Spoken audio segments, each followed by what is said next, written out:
Good evening, good evening, good evening, everyone. My name is Suzy, say what, from BASA News. We would like to welcome our this woman is no stranger to the BASA family. You are indeed a phenomenal woman. I salute you as a woman who have held down a 55-year union with your king. Many women wouldn't hold down a marriage for only a quarter of those years. We're here to talk to you about your book entitled Why Shouldn't I Cry? Ode to the Black Man. A very powerful title indeed. You open your book, Miss Shriver, unselfishly with a tribute and a picture of your king at the beginning and at the end. Can you tell your audience why you chose to open up your book this way? Well, first, I want to thank you so much, my sister, for taking the time out to come and talk to me about my book, which is so precious to me. You have read it. Yes. That makes my heart From flutter. from cover to Thank you so end, much. yes. One of the reason that this is my fifth book, and I have always given my man, my husband, praise for being the black man that I write about. He is exceptional in that, well, maybe not exceptional because most of our black men are special. But he was so special that I could not eliminate him at all in whatever I did because he supported me and allowed me to do the work that I do. That's so true. And I must thank you first for coming to interview me. I was just so pleased and flabbergasted that one would care. You say you read my book. I definitely salute you. Miss Shriver, you talk about, in your opening of your book, about amateur, our entire experience in the world has been like an exploitation and dehumanization as it relates to black kings. Can you elaborate more on that? Well, when I refer to amateur, Yes. being an amateur, Is that you? oh, talking? Oh, That's you in definitely. that voice. Okay. First I declared myself an unapologetic amateur, looking for experts. What I mean by that is when I began to write this book, I was not under the impression, but I knew well that there was something we needed to do with the 400 plus years of our experience in this part of the vineyard, other than just explain. I'm an amateur in that I can explain and I can talk about it, but we need someone who can delve into it in a serious way. Because I often say in my book, I said I'm experienced in black living because I live black every day. Amen. But I'm not experienced in living black because that's a whole different ball game. Because that insists of a whole lot of stuff.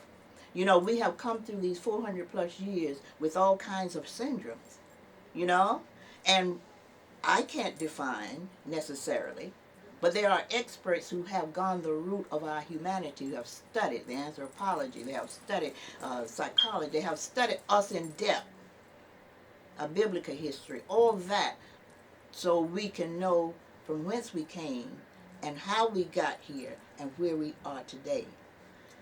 This is my fifth book, and I've written basically about our lives as African people throughout. But this was a little different, and it was interesting because it was just released just prior to this pandemic. And I always say that was preordained because I know, actually my fifth book was supposed to be entitled Damaged Goods Made in America. We are damaged. But something directed me towards this book. And then when this pandemic came upon us, I realized the reason. It was to let me see for an example of how we needed to treat our situation compared to that pandemic. Because when that pandemic came about, it just killed millions of people across the world, and it affected so many more. And we didn't look for celebrities. We didn't look for academicians, actually. We didn't look for anyone other than someone who had studied it, however the viruses came upon us and what happens and what we needed to do to cure. We looked for experts. So when you can compare what we went through over 400 years And there's never been anything in the annals of history like what we went through. So when I began to write the book, I realized I wasn't just writing about slavery. Because other folks would come to me and say, other folks have been enslaved before. And when they said that, I've always said to myself, then maybe we need to name what we went through something else, because if everyone else other folks have been in slavery, it has never been anything that I read about compared to the 400 plus years. So that's when this virus came out. I see, it was a virus. I'd rather call it a virus. So I coined the phrase, the African slave virus 401, meaning that when we went to when we were brought over here, we came upon something that we had never seen before, had never witnessed. No one in the annals of history that I've read about had ever gone through what we went through. So we need to call it what it is. And I'm looking now for a name for that. Okay. I'm going to reach out to anyone who may know a name that would encapsulate what we went through over those 400 years, because it certainly was something more deeper than slavery. Okay. Miss Shriver, I know this book was really like a godsend to me. I'm going to tell you from the depths of my heart. When I read The Apology, I cried. I really did, because that poem, it's a poem. It's like a poem, would you say? It was. And I started to think to myself all the things that I said about black men. Mm-hmm. And I tell you, this is going to be something that's going to go down with me and my soul for the rest of my life. So this was such a godsend to read that every black woman in America needs to read The Apology. Oh, yes. Because it delves into the deeps of your soul, and it makes you really understand how we've been bamboozled. Exactly. Exactly. And, how we have been we've been taught to dislike ourselves. Exactly. And particularly our men. Exactly. When they couldn't do what we saw other men doing for their spouses, their women, or whatever, we sometimes blamed it on them. And that's one of the reasons I'm so serious about us getting experts in on us, to be able to explain all that. I can't explain it. You may not be able to explain it. This person may not be able. Kanye West certainly can't explain it, but we grab onto them when we want to. What I want, someone who has studied the whole the gamut of what we've been through, what it did to us, and how it affected us, and how it could affect us, to make us. Because we got so many syndromes in our life. We got the Willie Lynch syndrome. We got the Stockholm syndrome. We got the abusive child syndrome. We love our enemies, although they have mishandled us. So we got a lot of syndromes, and we need someone who will be able to explain the effect of those syndromes and what they could do to how lasting they could be. A whole, just explain to us who we are as a people today. Because we know it has no, can't even, for the history that I've read about us prior to coming through the Middle Passage, what we see about us now had no comparison, and we got to know why. We knew we were great people. We knew we were mathematicians. We knew we were kings and queens and all that there was to be. Even when we came to this country, the United States of America, we were responsible for many of the developments of, whatever that the inventions and stuff. So it came from somewhere. Exactly. But we need those folks who have the information and the knowledge, who've gone the route to study all that in depth, to come and relay that information to us. Now, Ms. Ruby, you talk about damaged goods. Mm-hmm. Are you saying that black men in America are damaged goods? Would you say that the same of other men in the diaspora? In the diaspora, yeah. Mm-hmm. I say anyone who was taken from the roots of Africa, whether they landed in Trinidad, whether they landed in Nassau, whether they landed wherever, you were taken from the roots. Everything was taken from us. Our language, our history, our religion, everything was stripped from us, regardless of where we landed. So yeah, I would say that we have been damaged. And who wouldn't be of 400 years of being treated the way true. And still, we've been enslaved. Racism and all the other stuff that we've experienced in this part of the diaspora. You know, so yeah, we would be damaged. Okay. Mm-hmm. When you say, you talk about the narrative, Mm-hmm. and to me, when I read your book, that meant a lot. Because we have to, like you say, get the experts to tell our stories. We can't have, as you say, the Charles Barkley, Right. the canine, Yeah. canine. I mean, yeah, that's right. You can't.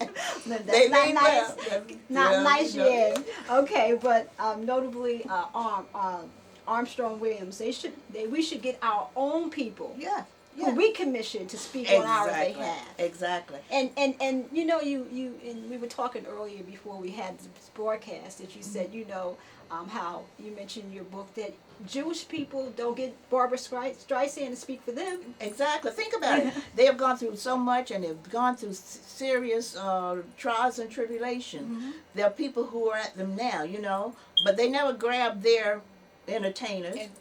And Barbara Streisand is one of the biggest of their entertainers. Exactly. But you don't find them grabbing just anybody to speak for them. They already have that in place. We just grab anybody, we all right off the street. You know, come on, speak for it. How can you do that? No, we need people, I call them expert, but specialists. Specialists who have studied us in depth that will be able to deal with anyone who may challenge them. Because you will have people challenging you. That's right. As we do right now. If you notice, Exactly. I just heard where in Florida they're taking our history out of the classroom. You know? It bothers me, it hurts me.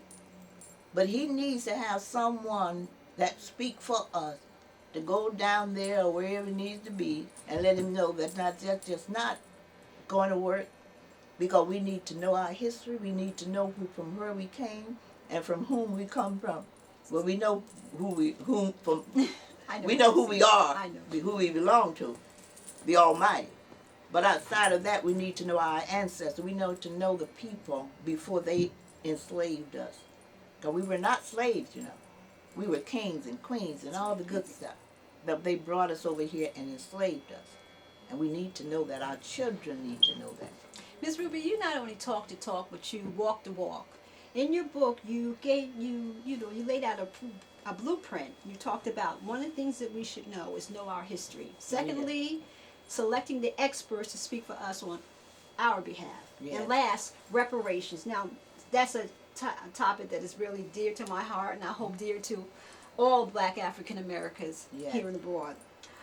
You talked about reparations, but you said that they should give us the form of reparations in terms of goods and services. Yes. Can you elaborate on that, please? Well, I say that because no fault of our own again. I don't blame us for anything, really. And we tend to, our monies go out of our community before we can get it in there good. Where other people money stay in their, at least it turns over 4 or 5 times. Ours turn over into someone else's community. Well, one of the reasons because we don't have anything anymore. Not that we didn't have anything, because we had the Black Wall Street and many other places that we had built up, even out of slavery. That's right. But since we don't have any of that anymore, well, we spend our money with other people. So if we got cash money, we probably wouldn't have it next week. So no fault of our own again. But what we need is goods and services. We need free education, free medical hospitalization, free whatever, free commodities, foods, clothing, anything that could be given to, not given to us because we earned it. We earned that, but provided for us through those sources. And then, with our experts and other folk, study how we can maybe 10, 15 years down the road get the finance, the cash. But I do not suggest giving any real cash to people who don't have anywhere to spend it except with other people. Well said, well said, well said. You talked about bootstraps. And you know, we're looking at Martin Luther King, you know, he said something about how can you pull a person up from their bootstraps when they don't have no straps? Exactly. And you made the example about a paraplegic. How are you going to pull them up for their bootstraps when they can't even walk. Exactly. So can you elaborate more on that? Well, yeah, because see, that's another thing that people just kind of put in our heads, and they want us to be confused. I better tell you about my books. Okay. This is my 5th book. Mm-hmm. My first book was Verbal Healing. It's a compilation of about 55 expressions that we have learned to say about ourselves. And like you said, Mm-hmm. we don't create them ourselves, but we Mm-hmm. think we do. But they're derogatory terms against us, and we use them. So I wrote about 55 of them in that first book so we can stop doing that. And I called it, We Must Reject Tired, Trite, Tasteless, and Other Nonsensical Expressions That Keep Us Damaged. That's so That's true. a long title. Mm-hmm. So I retitled it to Verbal Healing, because when I first wrote the book many years ago, it was going on television and radio, and by the time I finished telling them the title of my book, my time was up. So I had to change the title to Verbal Healing. It means the same. But what it did, I compiled about 55 of those old expressions that we use against ourselves. We are our worst enemy. I'll say you have to be your worst enemy, you would have to do thus, that, and thus. So I compiled about 55 of those expressions in that first book. The second book was Victims of Confusion. I forget my own book. Victims of Confusion. That's self-explanatory. You know, we are confused. You was asking the question. We are confused, rightfully so. If you've been under what we've been under for 400 years, racism, segregation, and all the enslavement, anyone will be confused. But we, because of our strength and perseverance, we least experience. We probably less trouble than most people would be. So true. So Right. true. Then my So true. third book was, I wrote a fiction. My first fiction, I don't write fiction because I like to write truth. But my fiction was The Quarters. I come from a little town in Lake Butler, Florida, a little hamlet, way back in the day, post-segregation. Post-segregation. And I wrote about that experience. I call it, it's a fiction, but I call it realistic fiction, because it talks about the time that I spent in that little environment. And my fourth book was Emotions to Live With. Emotions to Live With is a book that I brought about because I know the emotions that we go through as African people, and sometimes we are chastised around it. Well, you shouldn't not do this, you shouldn't dislike this, you shouldn't do that. But I have come to know that emotions, everyone has emotions, and all emotions are legitimate. My subtitle to that book was Let Go, Let God, which means that when you get to a point that these emotions are just too damaging for you as a human being, turn them over to God, but don't say you don't have them, because all emotions are legitimate. And so that was my fifth book about emotion, because so often we really have deep feelings about the trouble that we have gone through, how we've been treated, and people like to tell us that we shouldn't feel that way. Well, if God can hate sin, and if he's an angry God, that's what my pastor, when I was a kid coming up, and I took that seriously, I said, we can't be better than God. Mm-hmm. And if he hated sin and he was a jealous God, then those emotions apparently are legitimate. So let's don't deny that we have these emotions. Just say, if they get to the point where they're beyond what we can handle, then we let go, let God. Mm-hmm. At least that's what I do. Amen. Amen. And so now this is my fifth book. We must reject. Why shouldn't I cry? I did that because I was one day, that was one of the 9/11 celebrations, and people were just crying, and rightfully so, boo-boo and rah-rah. And I'm saying to myself, there's nothing that we have put about that would allow us to cry. I mean, there's been celebrations back home in Lake Butler. There was the 20th, May 20th, we had a celebration. There was the Juneteenth. Obviously, there was the February Black History. But even though there was celebration and jubilant time, there was never a time that we could really cry, and particularly our men. And in reading our history, I know why. Because even when our men would see their women mistreated and abused and raped or whatever, they could never show any kind of emotion. They just were not allowed. So for years, centuries, decades, we were not allowed to cry. So when I saw George Floyd cry, Mm. I said, oh, that's a man showing us Yes. his humanity. Cried for his mom, Yes, he did. you know? So that touched my heart. So I know, as I said before, my book came out in good time so I can make reference to all the things that are going on around us now.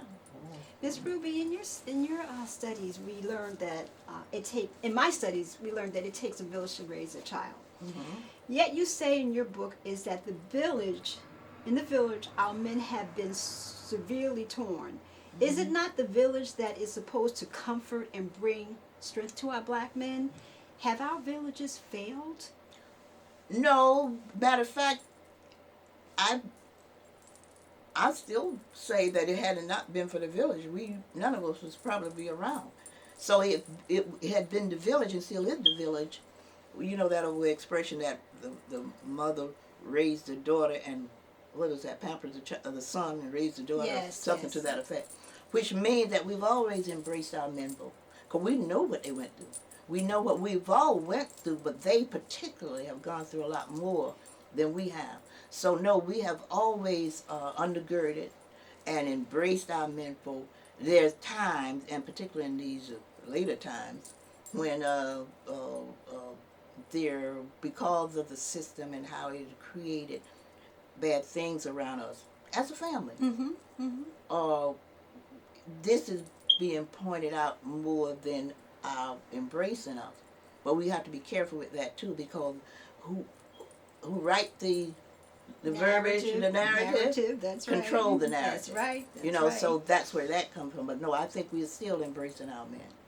Okay, Miss Ruby, we were talking about politics and things of that nature. I want to get to family. Now, a man, as I was telling you earlier, when I came in, after my heart was your dad, Mr. Carey. Oh, he was. And I said, in the words of James Brown, Papa, don't take no mess. He didn't take it. Don't take no mess.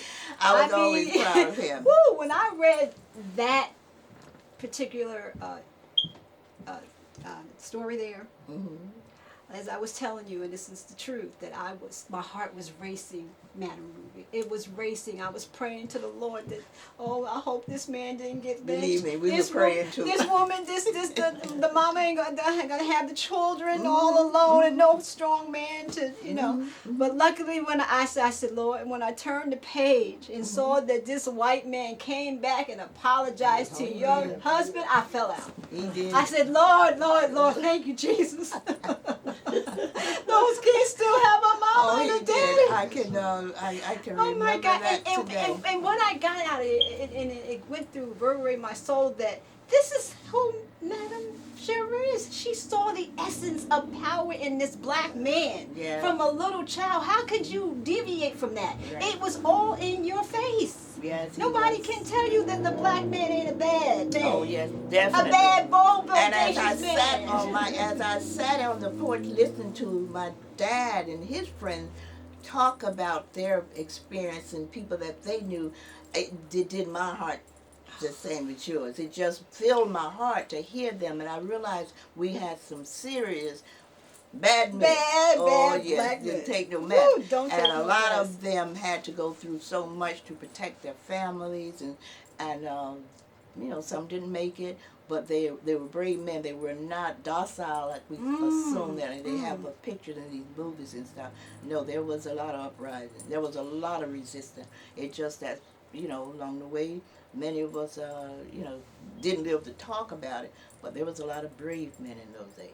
Oh my God, that was a testimony right really, there. Yes. You had a very phenomenal family unit. I mean, when your husband, Mr. Pete, of 55 years, got sick, it seemed like everyone in them stepped up to the plate. Definitely. Everyone, as I read it, just made me feel, I just was smiling. Like I said, this book was a godsend. Yeah. I mean, it just, it just made me smile and feel so, so good. It was a very easy read, too. Well, I was like, glad. I'm glad it was big print because I wear glasses. I'm so glad. Yeah, and I really enjoyed meeting your family through your words. Well, It good, felt like yeah. I was, I was reading about all the brothers and the Yes. nephews, and one of the things I learned about your husband in the book is that when he would write his letters, Yeah. he talked about food. Yeah. He loved food. He But I talked met my about husband, he food. was 155 pounds, and he left me, he must have been I 250. see the picture. And he would always ask, "How was the food?" Right. And he could swim. And in the black community, we need to Yeah. learn how to swim. Right, You know, right. so he was Yeah, really something yeah. else. Yes, he taught the boys, they loved to come over to the house. At the time we had not the in-ground, the above-ground pool. And we would have family all over, learning how to swim and swimming. And I never did, but hey, that's another story. Me either. The same for me. As we wind down, Miss Ruby, I'd like to thank you for your time, and I want to know if there's anything you would like to add, especially first of all about your husband. What was his outside of swimming and everything? He was in church and things of that nature. Oh, correct? definitely. Mhm. Yeah, we matter of fact, my sister and I talk about the time he sang in a Christmas program. He claimed he could sing, but didn't do so well that day. And if we didn't get up in church and laugh, and it was fun afterward that he tried so hard, but he didn't make it. But he was good. He was just a good person, and what I got out of. See, I had not seen. I don't know if you noticed the letter that he wrote to his grand. I did. I couldn't. Some of them That were just cursive. touched my heart. Yes, I know I he see, was. yes, He's yes, so dedicated to the grand and to the children. Yes. But when I saw the letters surfaced one day as I was writing the book, my grandson, his mom, brought me these letters. And it just really was just something that just touched my heart. Although I knew he loved his grand, but I didn't know he was that sentimental. Oh, yes, he was. And it just touched my heart, so I had to put it in the book. I thought That is so wonderful. Mhm. That is Yeah. so wonderful. Now, with your father, was there? I mean, I know times were hard. What was his things that he liked to do, like with the family? I mean, what would he do with you guys? I mean, after that incident happened, did you guys sit down and talk about it, or was No, my father was just a hard-working black man Okay. that didn't have a lot, but he had a lot of children. 11 of us. Oh Lord. But And amen. his brothers, and though they had they were farmers, so they had their land. But my father worked turpentine on his side. I want to ask you about that. What is that? Turpentine. That's a good. Now, what is that? That's the tree, the turpentine tree, and you hack the tree and draw the turpentine from it. From it. Okay. So he was a hard-working man, and we lost him Christmas Eve, 1956. He was on his way to get us additional gift. Well, not additional gift, because we were poor. And my other families were kind of had a little something. They would always have gifts at Christmas time. But my Uncle Jerry that I write about, he would always bring us, make sure we had fruits if we didn't have gift baskets and stuff, have fruit. So we always had it. My dad really didn't have money like that. So he worked hard for the 11 of us. But anyway, this one time, I guess he had gotten some money from somewhere, and he had my uncle to take us to the store. That's Christmas Eve. And that Christmas Eve is when we was on our way to the store. Before we came back we had these little programs that recitations we call them. And before we went to the store, we were on our way to the store, and we was hit in the back of the truck. I was in my uncle's truck, along with all the crackling, the vegetables, the whatever he had in the back of the truck. And these two white guys, they were drunk. And they hit us in the back, and the kids, along with the vegetable and everything else, flew out of the back of the truck. And that's when my dad was killed in that incident. And how old were you around that time? Yeah, pretty young. I was young. I must Right. have been about 14. Okay. About 14 at that time. Yeah, but we always in the back of the truck, my uncle's truck. He was called the peddler. So he was peddling fruits and vegetables and whatever, cracklings and whatever. And we, along with all the fruits and vegetables, knocked out of the truck. And my dad was in front with my baby sister and my mom and Uncle Jerry's, and he was killed in that accident. But he sure left an abominable spirit in you, I tell you. Well, we went back know. over years later. We went back and paid tribute to him through a scholarship program that we installed in the church that he went to. For 10 years, we went back and gave scholarships to the church there. Mm-hmm. Wow. He was quite a man. Yes, he was. Like I said before, you come from a phenomenal family. Well, thanks. Kind of jealous. No, Thank you know, you. I mean, Yeah, it's just so wonderful to see all those, and I like the fact that you really kept it with the men.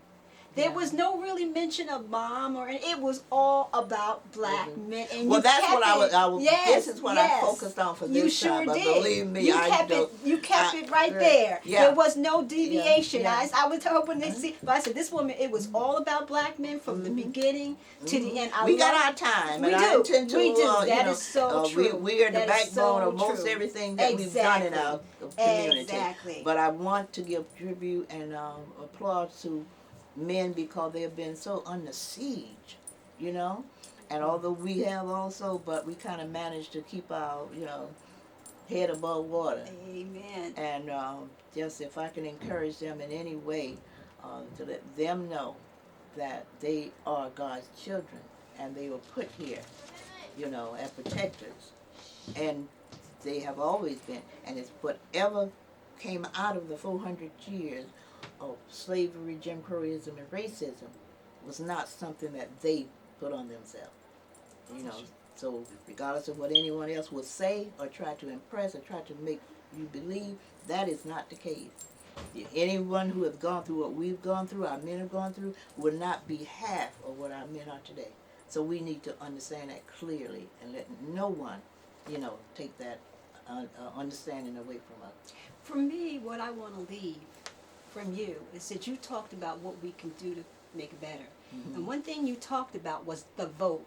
Can you explain to the audience how important is the vote? I have had people tell me, I don't want to vote. I'm not going to vote. Voting is not going to do anything for me. Yeah. Can you please tell the audience how it is so imperative that we I get vote? that too, and it's unfortunate because sometimes when people are listening to other things, and there's so much out there to listen to now that's not true, and they forget that just do the math. If you don't vote, then nothing is perfect.